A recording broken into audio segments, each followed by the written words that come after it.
I lost my wallet. Do you have maybe 30 bucks? I can't remember. Try to remember. Your heart? Don't make me laugh.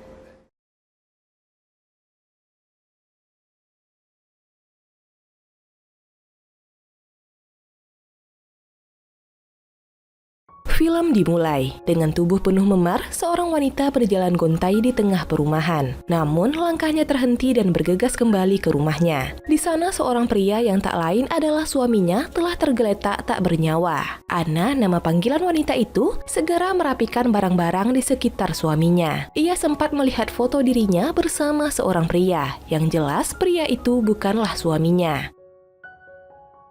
7 tahun kemudian, Anna masih mendekam di penjara. Hari itu, ia dibebaskan sementara karena ibunya meninggal dunia dan pihak keluarga telah memberi uang jaminan atas dirinya. Polisi lapas kemudian memberi waktu untuk Anna selama 72 jam dan sebuah ponsel. Ia harus mengangkat panggilan dari polisi kapanpun dan dimanapun. Jika tidak, maka ia dinyatakan buron. Akhirnya setelah 7 tahun, Anna dapat merasakan udara luar. Ia naik bus untuk menuju kota Seattle. Sejak insiden itu, ia jadi lebih pendiam. Di salah satu pemberhentian bus, seorang pria masuk dengan nafas terengah-engah. Ia ingin membayar tiket, tapi uangnya kurang $30. Lantas, pria dengan gaya rambut nyentrik ini meminjam uang pada Anna karena merasa mereka sesama orang Asia. Setelah membayar, pria yang bernama Hun ini mencoba akrab dengan Anna. Tapi Anna sangat cuek dan berkata kalau Hun tidak perlu mengganti uangnya. Hun jadi makin tertarik. Ia melepaskan arlojinya dan menyuruh Anna menyimpannya sampai ia bisa mengganti uang Anna. I lost my wallet. Do you have maybe 30 bucks? Bus berhenti di sebuah rest area. Hun menerima telepon dari temannya yang memberitahu kalau salah satu kliennya yang bernama Okja kabur membawa uang suaminya. Hun pasti akan dicari suami Okja. Teman Hun berpesan agar Hun tidak menemui kliennya sementara waktu. Ya, bisa dibilang kalau Hun adalah pria simpanan tante-tante kesepian. Setelah menempuh perjalanan jauh, akhirnya bus tiba di kota Seattle. Anna berniat mengembalikan arloji Hun, tapi Hun menolak. Ia akan mengambil jam itu setelah bisa mengganti uang Anna. Hun pun modus dengan minta nomor ponsel Anna. Karena Anna tidak punya, akhirnya Hun memberi kartu namanya. Tapi setelah mereka berpisah, Anna malah membuang kartu nama itu. Anna tiba di rumah keluarganya. Awalnya mereka sangat senang menyambut kedatangan Anna. Tapi mereka beralasan harus mengerjakan hal lain karena tidak ingin ditinggalkan berdua dengan Anna. Mereka benar-benar menganggap Anna sebagai pembunuh berbahaya. Anna masih diam, tapi setelah memberi penghormatan pada ibunya, abangnya datang dan mengutarakan rencananya yang ingin menjual rumah ibu mereka. Tapi bukan Anna yang protes, malah semua saudara Anna yang berdebat karena berbeda pendapat. Anna tidak ingin memperdulikan masalah warisan. Ia keluar dan menemukan seekor kucing. Saat mengikuti kucing itu, dari seberang rumah ia melihat sepasang suami istri dan anaknya. Ekspresi Anna langsung berubah, tapi pria yang bernama Wang Jing itu segera menghampirinya. Wang Jing adalah pria yang disukai Anna dari kecil. Bahkan penyebab pertengkaran Anna dengan mendiang suaminya karena Wang Jing.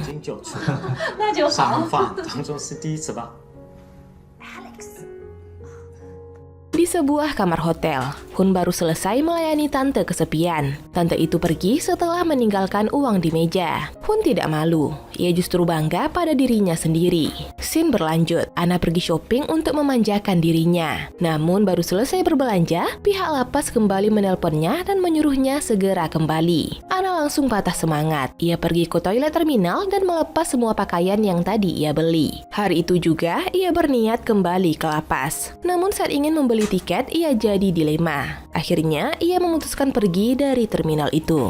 Secara kebetulan, Hun berjumpa dengan Anna di luar stasiun. Ia berniat mengembalikan uang yang ia pinjam dari Anna. Tapi Anna malah bertanya apakah Hun menginginkannya. Singkat cerita, mereka mulai bermesraan di sebuah kamar motel. Tapi Anna mendadak takut dan mendorong Hun hingga terpental. Mereka berdua kembali memasang pakaian masing-masing. Anna merasa bersalah, tapi Hun tidak mempermasalahkannya. Sebagai pria penghibur, Hun menawarkan diskon untuk menemani Anna berjalan-jalan. Mereka hendak makan di sebuah restoran. Pelayan restoran menanyakan nama Anna untuk membuat reservasi. Anna sempat bungkam, karena selama ini ia merahasiakan namanya dari Hun. Tapi kali ini ia menyebut namanya yang sebenarnya, yaitu Anna Chen. Hun jadi tersenyum karena kini ia mengetahui nama Anna. Saat mengobrol, Hun jadi bisa memanggil nama Anna. Hun menunjukkan semua tempat wisata yang ada di kota Seidel. Ia akan menjadi pemandu Anna berkeliling kota hari ini. Mereka memulai perjalanan wisata dengan menaiki bus mengitari kota dan sungai. Tapi di tujuan kedua, Hun agak bingung karena taman bermain yang mereka kunjungi tutup karena sedang dalam masa perbaikan. Akhirnya, Hun menemukan celah masuk ke taman bermain hingga mereka bisa bermain di salah satu wahana. Saat tengah bermain, mendadak Anna berhenti karena melihat sepasang kekasih yang sedang bertikai. Hun dan Anna menerka-nerka apa yang sedang dibicarakan kekasih itu. Mereka seolah sedang mengungkapkan perasaan masing-masing namun di tubuh orang lain. Setelah pasangan itu berbaikan, Anna mendadak lari tanpa alasan. Hun berusaha mengejarnya dan mereka berhenti di sebuah swalayan. I can't remember. Try to remember. Your heart? Don't make me laugh.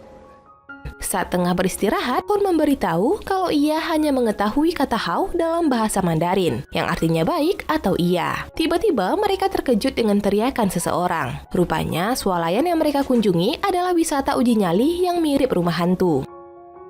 Singkat cerita, Hun bertanya apakah Anna sering ke tempat ini. Saat Anna menjawab, Hun hanya merespon dengan kata hao, karena hanya kata itu yang Hun mengerti. Anna pun dengan berani menceritakan kisah percintaannya bersama Wang Jing dalam bahasa Mandarin. Dulu, Anna sangat mencintai Wang Jing. Tapi tiba-tiba, Wang Jing menikah dengan wanita lain hingga Anna menikah dengan pria lain. Pada awalnya, suami Anna mencintainya. Tapi lama-kelamaan ia jadi curigaan. Suatu hari, Wang Jing mengajak Anna pergi bersamanya. Apesnya hal itu ketahuan oleh suami Anna. Ia murka dan mengancam akan membunuh Anna dengan Wang Jing. Hingga pada suatu pagi, suami Anna melakukan KDRT padanya dan Anna tidak sengaja membunuh suaminya itu. Karena tidak mengerti apa yang dibicarakan Anna, Hun hanya terus menjawab dengan kata hao. Dalam perjalanan pulang, Anna bertanya kenapa Hun meminta uang padanya saat di bus kala itu. Hun menjawab kalau Anna tersenyum padanya. Padahal Anna tidak pernah melakukannya.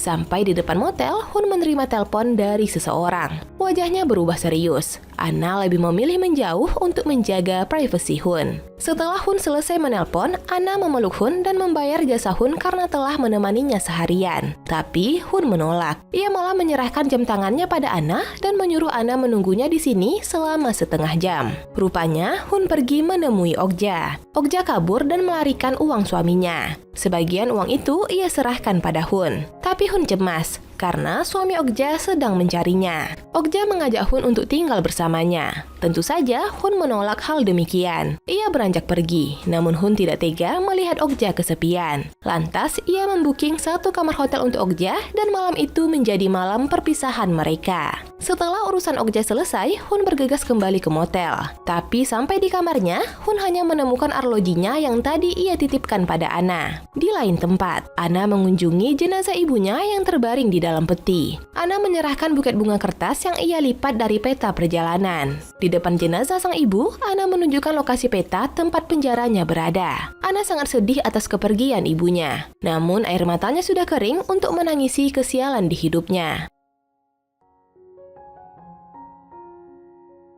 Upacara pemakaman ibu Anna digelar. Tidak disangka Hun datang ke upacara itu dan Anna mengenalkannya sebagai teman. Seusai pemakaman, saudaranya langsung sibuk dengan pembagian harta warisan. Anna tidak terlalu memperdulikannya. Anna datang menghampiri Hun yang sedang menyantap makanan untuk para pelayat. Tiba-tiba saja, istri Wang Jing duduk di samping Anna dan menyampaikan rasa bela sungkawanya. Istri Wang Jing kemudian memanggil Wang Jing untuk duduk bersama mereka. Di depan istrinya, Wang Jing bersikap seolah ia adalah teman yang paling mengenal Anna sedari kecil. Istri Wang Jing mengira kalau selama ini Anna berada di Cina. Ia juga bertanya apakah Hun datang dari Cina bersama Anna. Hun yang tidak tahu apa-apa langsung menjawab ya dan berlagak seperti warga pribumi dari Cina. Pandangan Wang Jing jadi tidak woles pada Hun karena tentunya ia tahu kalau Hun sedang berbohong. Hun sepertinya sadar kalau Wang Jing adalah pria di masa lalu Anna. Ia kemudian mengarang cerita kalau mereka akan segera menikah. Istri Wang Jing turut bahagia mendengar kabar itu. Saat Anna dan istri Wang Jing pergi, secara gamblang Wang Jing katakan kalau ia tidak suka dengan kebohongan Hun. Ia memperingatkan Hun untuk tidak bermain-main dengan Anna. Tapi Hun malah meremehkan Wang Jing hingga terjadilah pertengkaran antara keduanya. I don't like your smile.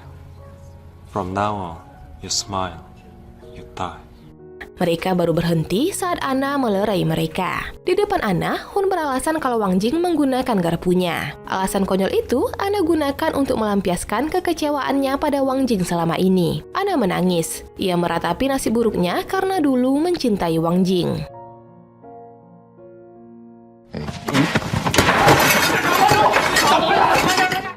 Esok harinya, Anna harus kembali ke lapas. Hun mengantarnya sampai ke terminal. Ia kini sudah tahu kisah kehidupan Anna. Sebelum berpisah, Anna memberi Hun uang karena telah menemaninya. Tapi saat Hun memberinya jam tangan sebagai kenangan, Anna menolak. Ia kemudian mengucapkan selamat tinggal dan masuk ke dalam bus. Di dalam bus, Anna membalas lambaian tangan dari Hun. Ini adalah waktu perpisahan mereka. Anna tertidur di tengah perjalanan. Tiba-tiba, ia terbangun karena Hun datang dan duduk di sampingnya. Anna tersenyum karena Hun ikut mengantarnya.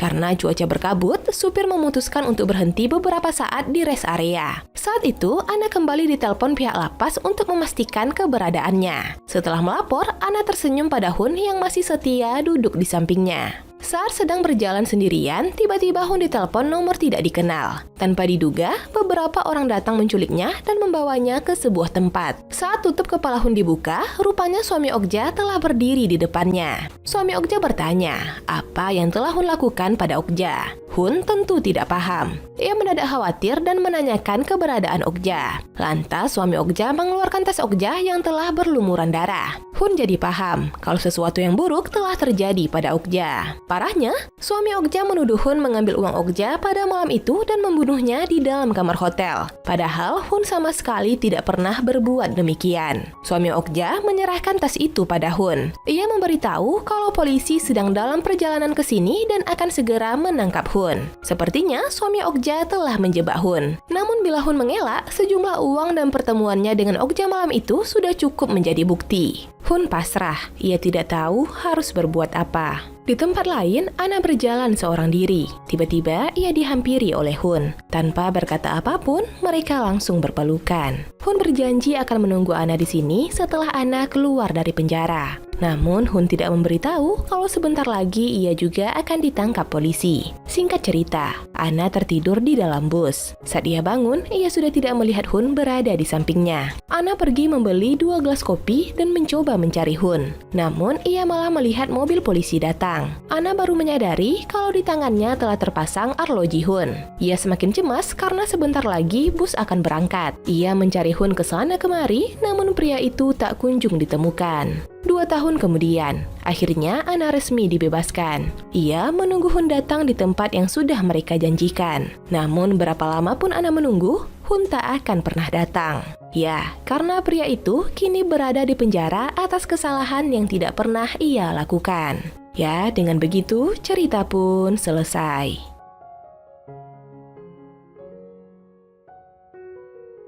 Late Autumn adalah film berbahasa Inggris yang dibintangi oleh artis Cina dan aktor Korea Selatan. Film yang rilis tahun 2010 ini merupakan karya dari sutradara Kim Tae-yong. Film ini dibintangi aktris cantik Cina Tang Wei dan aktor tampan Korea Selatan Hyun Bin. Film ini masuk sebagai salah satu nominasi pada ajang penghargaan Film Toronto International Festival tahun 2010.